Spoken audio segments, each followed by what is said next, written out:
have the privilege to, I want to introduce my family first. My father is Homer Sharpton, and you probably heard him a couple of weeks ago. He's been in Manitou for a long time, and I have the privilege of having my youngest daughter here with me today, Karen Vogel. She lives in Peyton, and I don't get to be with my family very much, so that's kind of fun. As Terry told you, I'm the author of The Springs of Manitou. It's now in its 4th printing. It belongs to Merrimont Castle. I have written 2 books. I also got talked into writing the history of the Wyoming Girl Scout Council, and that's something for the girls, so I have done that. I don't know why. My folks always told me I could do anything I set my mind to, and I've done a lot of that in my lifetime. I want to tell you a little bit about my life first, and about growing up in Manitou Springs, and then I'd like to tell you about the background of the book and how I got around to writing it, or why I got around to writing it, and then we'll get to the purpose of the day and talk about the springs. And I had to fly all the way down here and back to get some soda water, because I don't get to drink that wonderful soda water very often, and I love soda water lemonade. So I had to fly down here. The reason I flew down is because my husband had cataract surgery on Tuesday and didn't feel like being out in the bright lights quite so much, and didn't feel like worrying about me for 24 hours. I live in Cody, Wyoming, which is right at the east gate of Yellowstone. And if you can't live in Manitou, that's the next best place. My folks were born in Oklahoma, like Terry's folks. Both of our folks were born in Oklahoma. My folks were both born there before Oklahoma became a state. It was kind of a late bloomer, you know, Oklahoma was.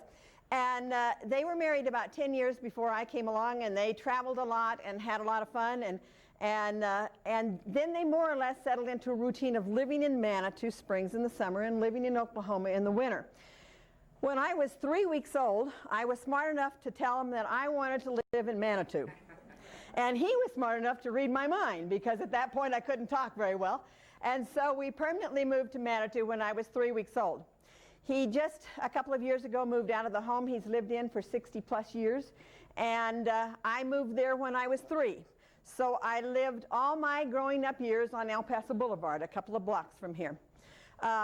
I didn't think I was very privileged or had a different childhood, but now that I've traveled around, I think I was you have to get to be 60 before you can realize that. Now I'm 65, so I really realize that. You have to, that I had a very privileged childhood to live here in Manitou Springs. And I'd like to tell you a little bit about that, and then why I got into such a silly project as writing a book, when that wasn't my education or my experience or anything else. I lived down there for all those years. I also went to school, all 12 grades in one building, like a couple of my classmates that are here. We knew that you call that school the grade school now. It's much larger than it used to be, but when I went there, the bottom floor was the grade school. The middle floor was the junior high and the music department. I spent a lot of time there. And the top grade was for those snooty kids that were all the big kids, you know. Now, when I got there, I wasn't snooty, of course, but before that, everybody was. So that was the grown-up kids that were on the top floor. Manitou was a wonderful place to grow up when you really enjoyed the out-of-doors and doing all those kind of things. And my mother was probably the closest thing to a sister I ever had, and she and I hiked and climbed and did everything around here. We climbed every mountain there was, including Pikes Peak. She climbed it 8 times. We climbed the Kissing Camels several times. That was when it was illegal. That made it more fun. We climbed the big tall barbed wire fence that goes into Glen Eyrie, the one with the barbed wire that sticks out this way. I don't know how she got us all over that, but somehow she did, and we got inside, and the caretaker came up, and we were all scared to death, and she said, "Oh, just stand right there, I'll go talk to him." And they said, "Oh, go on through." Now, why we didn't go in the front door and do that, I haven't yet figured it out, but it was more fun to climb the fence. We went from up Queens Canyon instead of down Queens Canyon like we usually did. We went many times through the old cave, which Terry probably remembers. Hucka Cove, is that it?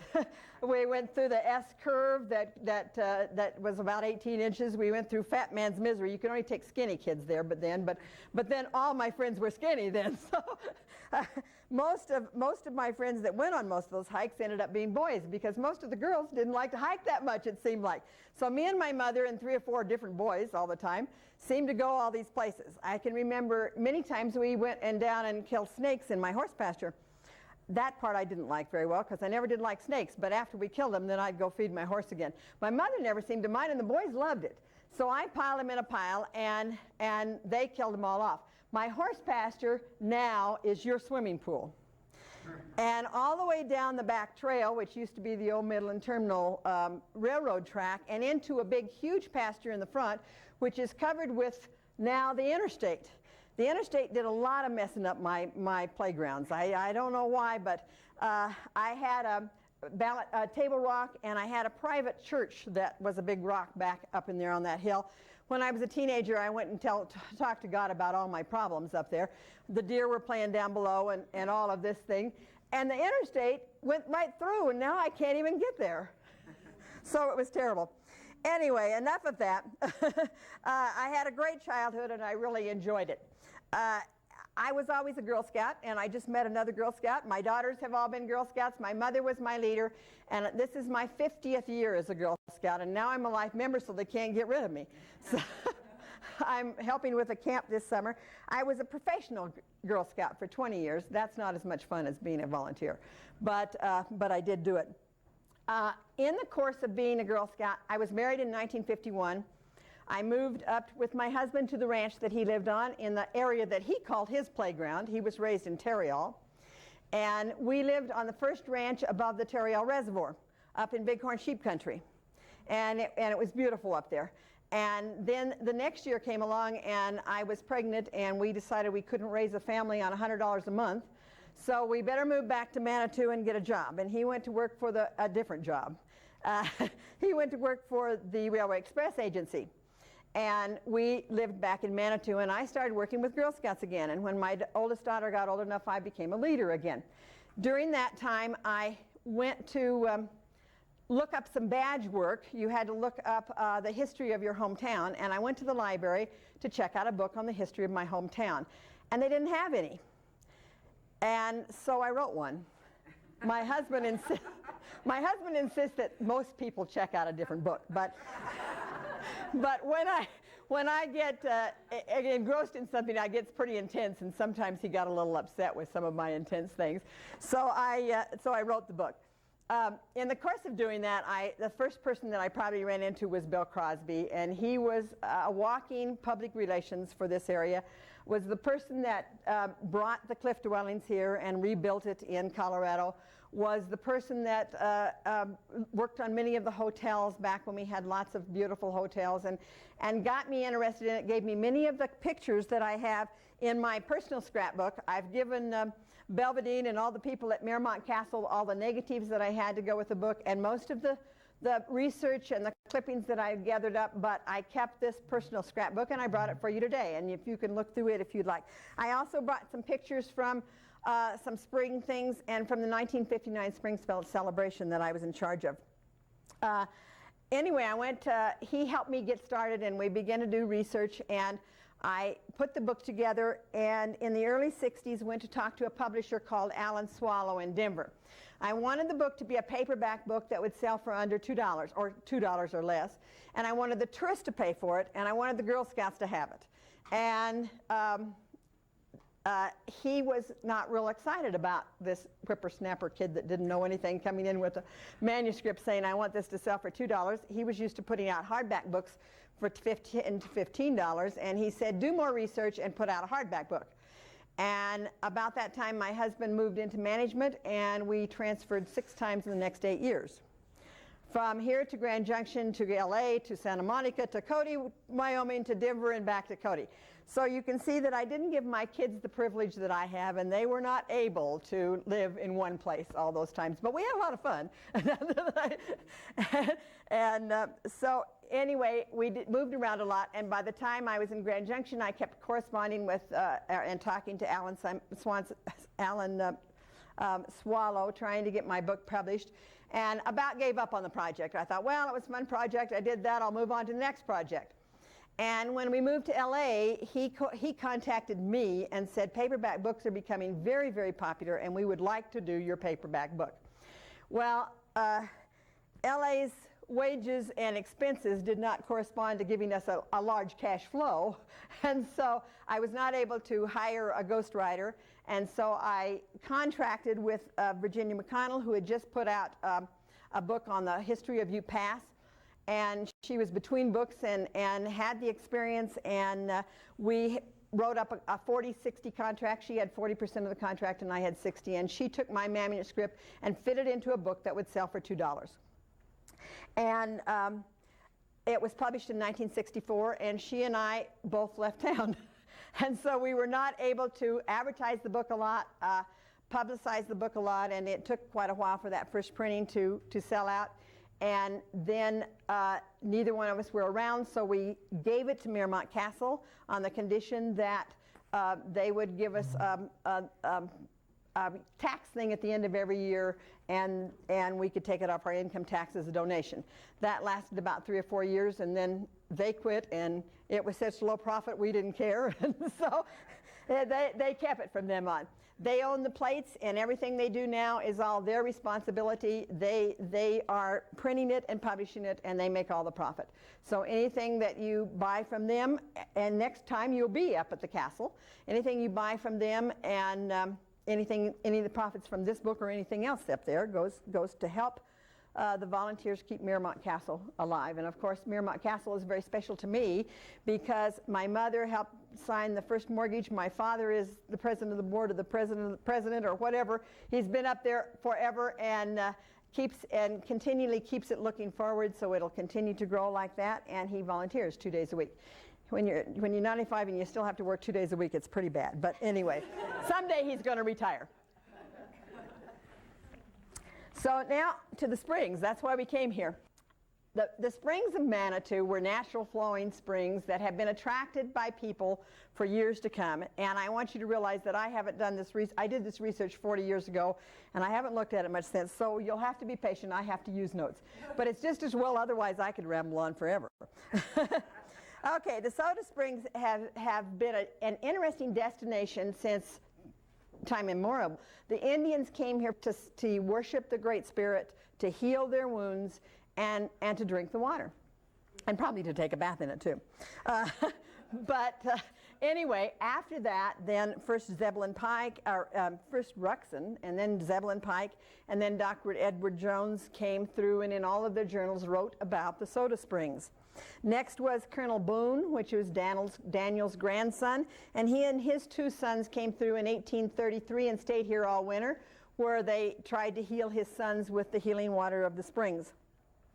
After that, Rufus Sage passed through in 1942 and published a book about the medicine fountains, which is what he felt the Indians called them at that time. He had talked to the Arapahoes. There were several different tribes that came through here, primarily Arapahoes, Shoshone, and Utes. And he noted that the scenery was magnificent and that the climate was milder than the surrounding areas. Now, I'm absolutely sure that's one of the reasons my folks came here, and probably a lot of reasons that all of you came here. And so and it's still true today. The climate is milder than the surrounding area, and the scenery is gorgeous. Now, I have to admit, where I live, the climate is milder than the surrounding areas, and the scenery is gorgeous, so that's why we're there too. Gold was discovered in the Rocky Mountains in 1858, and Ha Tabor came through with his first wife, Augustus. And they tried 3 different things here. They tried to prospect, they tried to work on the new road that was going up Ute Pass, and they tried to make soda water biscuits, which was the novelty of the day. All 3 of those things were a failure. They were not very successful in any of them, so they stayed just a few days and they moved on to South Pass, and then he moved on to a new wife and became, so that's what happened to Tabor. Colorado City soon became the supply area for this area, and Sunday wagon trains to the wagon trips over to the springs became very popular. And then between 1862 and 1868, the Indians got very hostile. I imagine they were beginning to feel the squeeze. I mean, white men came in and kind of took over what they considered sacred land. And so they became, especially the Cheyennes and Arapaho, became quite hostile, and so travel was not in the area very much until 1968 when the Shoshones and the Arapahoes were put on a reservation and left. The Utes remained very friendly with the white man under the direction of Chief Array. In the winter of 66 and 67, 1,000 of them camped between the Balanced Rock and Fountain Creek. And Adams Crossing, his name, it was Adams Watchenback or whatever his name was, but he changed it to General Adams. And he was a very good friend with the Utes, and they always came through and stayed with him. So they came here a lot, and they still worship the Great Spirit at the Springs. And then in the 70s, they were also put on a reservation, and so the Springs became the inheritance of a race more accustomed to utilizing than venerating Mother Nature, or the good earth. And what a true statement that was. The Indians were in very much harmony with nature, and they never destroyed anything. They really made sure that nature and them were working together. White man has never done that yet, but they may someday. In fact, it's probably the spotted owl that made the paper go up, but whatever. General Palmer and Dr. William Bell came through in 1868. They were looking at founding Colorado Springs as a Little London, and they came over into this area and took a bath in the Soda Springs and felt the effervescence of it, and it helped them feel not quite so desolate because they were very much gentlemen, and this was a pretty isolated area, and so they began to like that. There was a hermit that lived here, and they believe his name was Isaac Scales, and he squatted in the area and stayed for many years, and his name is mentioned several times. He came for his rheumatism, but became a self-appointed publicity agent for the area, and was very popular there. Dick Wooten built a log cabin near the springs in 1959 and laid claim to the 160 acres around the Soda Springs, which was registered December 10th, 1859. He was joined by Warren Wyatt Winchester, and the four W's owned that 160 acres, traded land back and forth, added Whitsett and Tappan. I don't know where Tappan came from, that's a T. But anyway, and then in 1961 they leased their property to Robert West, keeping the W's on the property. The properties were visited by several claim jumpers. A larger cabin was built, and the Fleming Neffs leased the property and lost a child in the Soda Springs. He drowned. The property was then divided and sold several times. Frank Palmer, who was no relation to General Palmer, bought the Soda Springs area for $500 in 1867 and sold it 2 weeks later for $3,500. That's pretty good appreciation. Really? And 1 year later to 10 investors for $10,000. The census of 1870 lists Park County as 987 people and Colorado City as 81, and none at the Soda Springs. By that time, the cabin had been hauled off one thing at a time, and it was pretty well gone.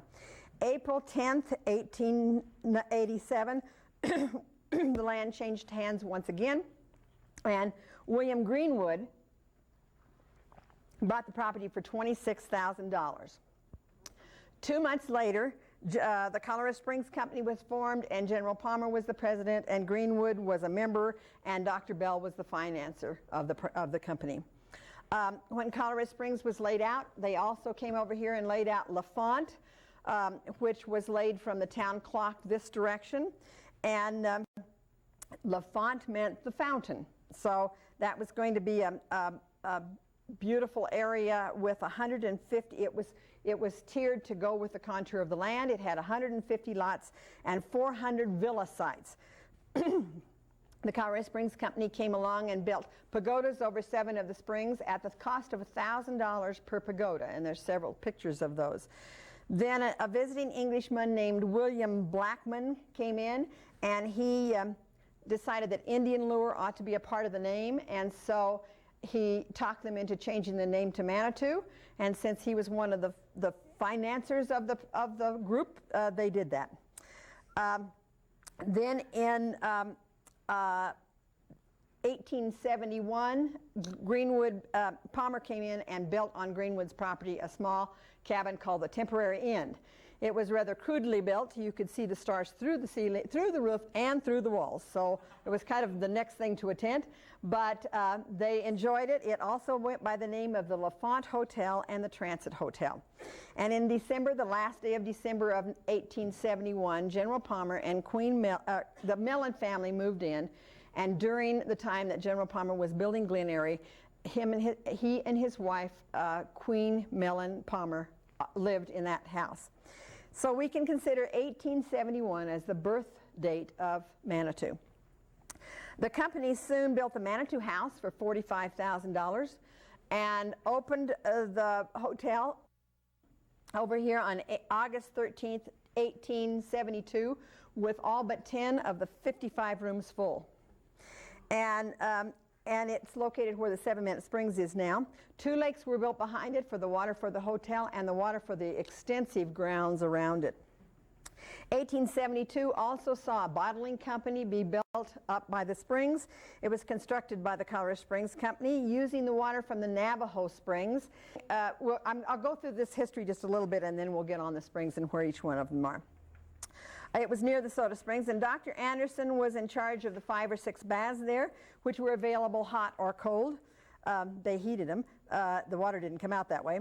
And then in August, it was changed hands, and a grocery store, a liquor store, and a post office were added to the building. And that same year, William Bennett Hess from the Manitou House, the manager of the Manitou House, filed claim on 160 acres around Chief Spring and Rainbow Falls.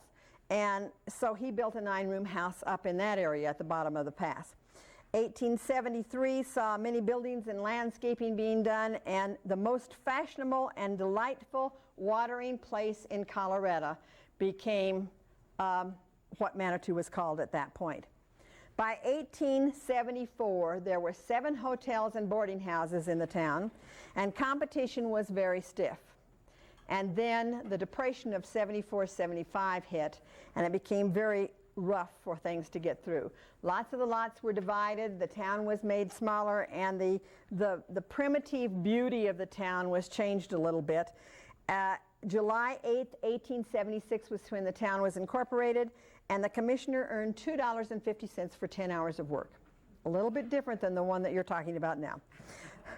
Many hotels about that time in the next few years during several other low times in the tourist industry burned down, and almost all of them were wood, and some of them were on purpose, but some of them, one reporter said, was also created by friction between a mortgage and a match.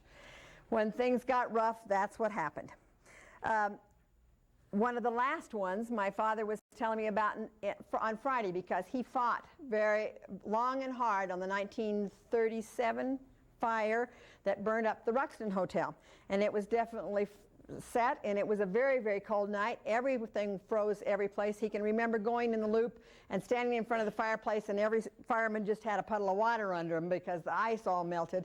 And it was a long, hard night. But that one we know was set, and several of the others I'm sure were too. Manitou had a gold strike December of 1875. It was called the Ute Pass Lode, and it was up Engelman's Canyon. It was a vein 5 feet wide, and it assayed for $35 to $110 a ton. And soon it was said that Manitou was going to pay off the national debt, and a stamp mill was ordered. All gold fever took over. It was wonderful. And then one citizen rubbed a gold pin against a quartz rock and got a very good assay. And then in February, $24 worth of gold and $5 worth of silver were milled. In April, 8 tons of rock was sent to Black Hawk, and they got 1 ounce of gold off of it, and the gold fever died. It was an instant cure. The turning point was over. They all decided that more gold could be made from a tourist town than ever could be made from the gold rush. So now we're going to get to the springs and where all the springs were, because that's my big love, and that's what I came to talk about. The most important spring all along was the Soda Spring. It is now in the bathhouse. It was the one that all the people came through, and it was later called the Manitou Springs. Manitou Spring. Now, until 1911, when the 10-cup law was passed, anybody and everybody could go drink out of a long ladle attached to a long handle, and young boys in rubber boots waited out there and handed you the water and dipped it up for you, and you all drank out of the same cup. And then the 10-cup law was passed, and so every spring had a rack with a lot of cups on it, and you took a drink and washed it out in the cold water and put it back on the rack. That was much more sanitary. So it's a little bit different today. All the hack drivers came by, and everybody had the privilege of drinking from the water, and that was the thing to do. That's why everybody came. Manitou Mineral Water Company, famous for its Manitou Ginger Champagne, used the Navajo Spring to bottle, and it is now under the arcade. The plant was first erected in 1872. It was a bathing and bottling water, and it was popular. It was built into a larger bathhouse because it became so popular. The new plant could bottle 70,000 bottles of water a day. The old plant could only bottle 6,000. So it was much better. The volume that this new soda water place was putting out created a glass problem. So Wheeler went over to Colorado City and built a glass works, and he used sand from just west of the city and made the bottles and brought them over here and bottled them. And as many as 60 carloads of soda water were counted going out on the Midland Terminal rail, on the rail car. It probably was the DNRG because the Midland come from down there. Anyway, that bottling plant burnt in 1906, and Jerome Wheeler still owned the glass factory, so he came and built another bottling plant, still using the Navajo water to bottle it, and it bottled with its own natural gases. In fact, it was so impermeated with gas that you had to wear a gas mask when you cleaned out the spring. The new plant had a capacity of, no, I told you wrong. The 70,000 bottles of water was what was sold between July and December back then. Now the new plant had the capacity of 20,000 quarts a day versus the old plant of 6,000 quarts a day. Joe Fitting was brought down from Denver, and he was the only person that knew all the things that needed to be done to make the ginger champagne that was bottled here. And they also made Manitou aerated sarsaparilla. Now, I've looked up and down the aisles, and I think ginger champagne and aerated sarsaparilla would sell very good today. But anyway, Manitou water was so popular then that no good hostess or self-respecting dinner party was ever without it. It was Perrier in the first sense. The handsome new bathhouse was built in 1883 with a physician on duty all the time, 20 bathhouses, 32 dressing rooms, and a 30 by 30 plunge in the back. You could get hot or cold water, Russian vapor baths, hot or cold baths, Russian vapor baths, and electric baths. Now, I told my daughter this last night, and I said, you know, I never had a desire for an electric bath, but you never can tell. They might be popular someday. I do know that about the turn of the century, electricity was used a lot for therapy, and right after the turn of the century, a man that did spend some time in Manitou invented a little invention that my aunt sold for the rest of her whole life and made good money on. It was called an electrete.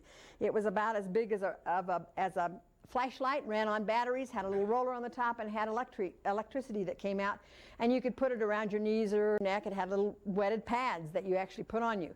I don't think my family ever put a lot of faith into it, but my aunt certainly did, and a lot of her clients certainly did. And the funny part was I put it on my shelf. I've never looked at it before. And about a year ago, I went to a new doctor that had been an MD and decided to go into other alternative medications for the whiplashes in my neck, and he used a large machine about this big that looked like a big computer, cost over $7,000, and put electric currents into my neck. So, who knows? Maybe we'll go back to electric baths again. The springs were a cure-all for everything, from rheumatism to arthritis to alcoholism. The springs could cure all of it. It was also noted, though, that the walk to and from the springs was sometimes as healthy as the soda water. Now, so far we've talked about the Manitou Spring, or Soda Spring, which is under the spa, and the Navajo Spring. The Shoshone Spring is the next one we're going to talk about, and it's just east of those two springs, and it's now in a little red building that used to be by the bank building. It's now on General Motors property. It comes out of the side of a building. I had not tasted it until Friday, and I snuck through the do not trespass property and got me a quick glass and ran back. It's a little flat too, and it's highly radiated, radioactive, was very much recommended for cancer back at the turn of the century by doctors. And it was also called the Arapaho and the Sulphur. And you'll see some pictures in this book that calls the Sulphur Springs, and that's what we call the Shoshone. I was never able to get to that spring all the time that I was working on the book. So it was a new experience for me Friday to get to drink that water. It doesn't have effervescence in it, and that's probably one of the reasons that it tastes a little different. The red sandstone building just west of the Manitou Springs is the one I was talking about in the little park by the creek. And it's the Iron Springs, although it has no iron water whatsoever. It's also called the Comanche and the Shoshone, but it's most frequently called the Cheyenne. And that's the water I sincerely believe, the Cheyenne Spring is the water I believe is coming out of the arcade. It was never very popular until all the other springs became covered and not available to public, and then it became popular. Between the Cheyenne Spring in that red building and the Shoshone Spring in the other red building, there was another natural spring that came out at the edge of the creek called the Mishitonga, and it was never mentioned again in any journals after 1874. It was very close to the river, to the creek, and probably washed away in a flood sometime. These 5 springs were very close together, within a block of each other. But to the west of those was a 6th natural spring, and it was called the Ute Chief, and it was located at the foot of Ute Pass. It was also called the Pawnee, the Ute, the Minnehaha, the Ute Chief Manitou, the Ute Soda, the Ute Chief Magnetic, and the Chief. But most often it was called the Ute Chief. And right here on this page is a picture of it when it, no, I take that back. The Ute Chief is the one that's in the bottling company, that was used for the bottling company up there, the bottling company that you still see, the building that's still there. And the Ute Chief was a natural spring. It was the water that Schuler used and bottled his, and it was always my favorite. During the time that I remember going to it, it came bubbling up out of a little concrete circle down against the creek. And when I went up there about 3 months ago trying to get some, I don't think you can get to it anymore. It's kind of been destroyed, and the water's probably there, but I don't think you could dip it up and drink it successfully. But there used to be steps that went down to it, and it was very easy to get to. There's 4 natural springs at the head of Ruxton. And they all contain iron water. Reportedly the strongest iron water in the world. The Ute Chief, or no, the Ute Iron, or the Iron Springs, was the most popular, and the chateau was built over this spring. Then if you go a little bit to the south and across the creek, the Array Spring was there, and it was later piped back across the creek and came out near the chateau. I do not know if any of those springs were up there. They were never many of my popular ones. They were never very popular. The Ute Chief Spring was up by the Cog Depot, and the 4th spring, the Big Indian Spring, was down under the trestle. If you look at where the Midland Terminal crossed, the spring came out right near the creek by the trestle. Wendy Jones built a photography shop right by this spring in the 1800s, and he thought maybe he might be able to utilize some of that spring water. And one day, a freight car fell off the trestle right on top of his building, and he didn't have a building anymore. Luckily, he wasn't in it, so you might call him Lucky, Wendy Jones. But so that spring was never used. The only one that we use up there that you go to now was a well. So now Mother Nature put 10 springs in this area. All of those springs flowed naturally down and around. But about the turn of the century, well fever took over, and everybody wanted a well in their backyard. And you don't know, you may have one there, because I'm sure there's lots of them that we don't know anything about. In 1880, Manitou became the Saratoga of the West, and in the back of my book it talks about the Saratoga of the West. It was the most popular summer resort in the West. One of its long-remembered activities was at the Iron Springs property that we were just talking about up there. The chateau was first built as a rock and souvenir shop, and then a little bottling plant was built behind it. Now that bottling plant was never very successful because that water had so much iron in it, it settled and had settlement on the bottom of the bottles. So it didn't last very long. There were 3 very prominent hotels built up at there. The first Iron Springs Hotel was built on the top of Pilot Knob. It burned in 1882. The second one was built in the parking lot of the Incline. It burned also, and the third structure was the first hotel in the area that was lighted by electricity. The turbine wheel installed for this new phenomena was the first electric plant in El Paso County. So now we're going to go to the wells. So the wells, the first well drilled, the only well drilled way up Ruxton was the Iron Geyser. And it's the one that you can go to today. And it's the only iron well, it was the only iron well that I think was ever drilled, and it was drilled in 1910. The water gushed high into the air every 30 minutes and became a phenomenon and attracted tremendous crowds. One man died while he was cleaning that well. He was gassed and drowned. The springs all flow very natural and have done that for millions of years. The wells all tap into a gas source that's underground, and most of them geysered either at the beginning or continuously, like the phenomena of 7-Minute Springs. So all of them became spectacular at times. Another geyser was drilled up, you pass across the creek, across the street from Ute Chief, and it was called the Winona or the Mammoth Spring. And it shot high into the air and was later encased into a bottle, a replica of the Schuler Bottling Company. I wish I could have seen it. But I asked my father particularly if he ever remembered it, and he came in 1924 and he doesn't remember it. So it probably didn't last long. I'm sure the mineral water eroded the clay or whatever it was made out of. But it's a pretty spectacular sight to see the water shooting out of the top of that bottle. That water was piped back across the street, and it comes out of an Indian. It used to be a clay Indian, now it's a metal Indian. And that's the water that you can go up there and drink now. The pump on up the canyon was probably one of the most popular ones when I grew up to go get water. Everybody lined up there. You could get up there and there'd be cars in a line to get to the pump. It was called the Schuler Spring or the Hiawatha Spring. And it was bottled for a short time, but without sterilization, so the state closed it down. The Stratton Spring, which is at the corner of Ruxton and Manitou Avenue, was one of the last ones drilled. It was drilled in the early 30s by the Colorado Springs, by the Transit Company, and a large park was planned up there to attract people where the streetcar turned around. That was the loop. That's why it's called the loop. It was the loop where the streetcar turned around and headed back to Colorado Springs. And the Stratton interests planned a large park up there. Manitou complained, and so they built Stratton Park instead. And we never got the park. Up Ruxton Avenue a short ways is the Soda Lithia Springs, which was drilled by Bill Crosby. It is also called the Crosby Spring, and it tapped into 2 different sources of water and came out of 2 pipes with 2 distinct different kinds of water, and was later called the Twin Spring. It's still called the Twin Spring. Ever since I can remember, the water mingled underground and comes out as one.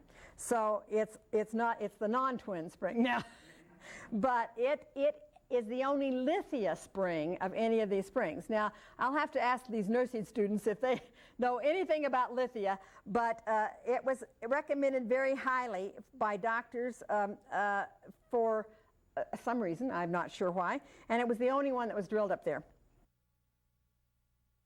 The next one was the Wheeler Spring. Wheeler's son-in-law drilled that spring. He had the property for sale, and he hoped to increase the value of the property.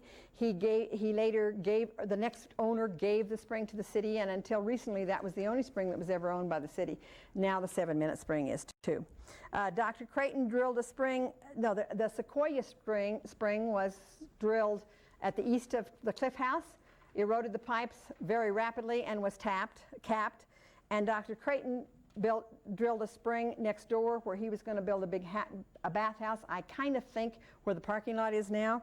That was never materialized, and the spring was capped. The Navajo geyser was drilled at the Barker House, and it came out very strong and continued to come out strong, and they built a building around it, and it continued to wash down the building, so they capped that. The building is still there, and it's a Western clothier store right this side of the Barker House. Isn't it called the Barker House now? Okay. And then a spring was drilled next door at the livery. It was drilled there to wash the livery stable, the livery carriages, and it also washed the varnish off, so they soon capped that one. The Mansion Springs was drilled in 1909. It shot 300 feet in the air. They built a pavilion around it and renamed it the Memorial Hall, and now it's called your City Hall. When I did the spring thing in 1959, it was still running, but I think it was capped in the 60s or early 70s. I'm not sure when it was capped, sometimes like that. The phenomena of the day, of course, was the 7-minute springs, and it was drilled in 1909, and it ran at intervals of 7 minutes for a long time. It took that long for the gas to build up and shoot it into the air, and it did that for a long time. Then it was capped, and it ate through the pipes, and it trickled for many, many, many, many years, and finally was re-drilled, thanks to the group that Terry's been working with, and it's now running again. All of these springs and wells were drilled in a rough triangle, and all efforts to build outside of that triangle have never been successful. There were drills drilled very close to the balanced rock. There was springs drilled several places around outside of that group, but they were never very successful, and they could never find soda water. They tried to find hot soda water, but if you want hot soda water, you're going to have to come up to Yellowstone Park by me. They don't have it down here. In my old manuscript, not in the book, but in my old manuscript, I did see a note of 2 other springs. They were called the Spa of Germany and the Spa of Europe, but nobody knows where they ever were, and they can't be documented, so we didn't put those in there. That's all the springs that I know about. I'm sure there's lots others. A couple of things that I wanted to mention beyond that. I always wondered when I grew up why Lover's Lane got its name. I always figured it was because lovers were blind and you couldn't see around it. But if you go back to old records, Lover's Lane was a beautiful trail made from between the hotels. It had wildflowers and vining clematis and little rustic benches all up and down it. So when you go up Lover's Lane, please think about the fact that it used to be gorgeous. Another thing that amazes me is the arcade was built right straight down Pike Avenue. And in the book is a picture of Pike Avenue with cars parked on both sides of it. Yacht built the arcade. He built it out of Manitou greenstone because he owned the Manitou greenstone quarry. And the arcade became the center of everybody's life. At least when we were teenagers, it was the center of everybody's life. The Saratoga of the West lingered only briefly after the automobile came into town. And I was thinking about this in the middle of the night. I haven't slept very good when I came down here. Manitou's a little brighter than I'm used to, too light in the night. So I want you to think about a few things, because I want you to kind of imagine that you were walking up and down the streets of Manitou back in the 1880s when it was a heyday, and people came here for 3 or 4 months. Only the affluent could come here. Because it took that much. The hotels were gorgeous, and it was a popular promenade.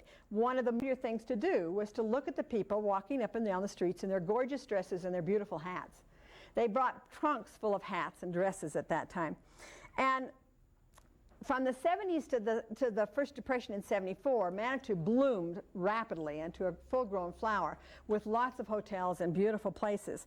And then the Depression of 74 and 75 came, and things kind of hit a down. And then the 80s and 90s heyday came, and Manitou blossomed again.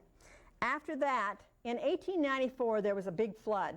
About every 15 years that you read through history, you'll find that Manitou had a flood. Flash floods in Colorado were very, very popular. We've controlled them pretty well now. But back then, El Nino came about every 15 years. You never heard about it till this year, but it came back then too. In 1894, one reporter said that the Episcopal Church was nearly severed from its earthly ties. It lost its foundation. In 1911, a flood came through and did $100,000 worth of damage.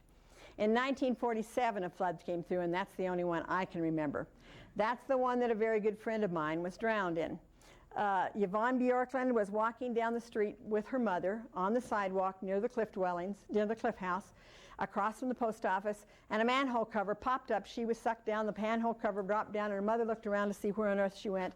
And she went into the storm sewer under the arcade, along with a lot of large rocks that went down there. Everybody in town spent the night looking for her and hoping her body would come out, and it finally did, out into the creek back under that. And I was 14 at that time, and she was a very good friend of mine. I remember it was spring because that was the first funeral I ever went to, and I was very upset because a lot of the high school kids had lilacs in their hair, and I didn't think that was appropriate at the time. Also, Pass washed out. My husband was living in Park County in Tarryall, and it took weeks before he could ever get back into town and get supplies because the whole road washed out. So the flood of 1947 was a big one. There were several others. About every 15 years, a flood came through and really did some devastation to Manitou. After the automobile rolled into town, a lot of things happened to change the tourist industry, and Manitou never was the same again. First of all, there was a depression in 1910, and then the flood came in 1911, and then of course everybody knows the war came and all the young guys went to war, and then they came back and things got a little more affluent, and then the silver standard changed in 1924, and then the stock market crashed in 1929 with 25% going down, and then the 30s came. The stock market crash of 1929 lasted 6 years. The stock market crash of 1987 went down 25%, and it lasted 3 months. The depression of 1990 was actually harder on us than the stock market crash of 1987, but nobody remembers that one because it didn't. Then after that, the war came, and then, of course, Fort Carson came, and that changed Manitou forever. And it also changed Miramont Castle. It also changed the whole concept of the town.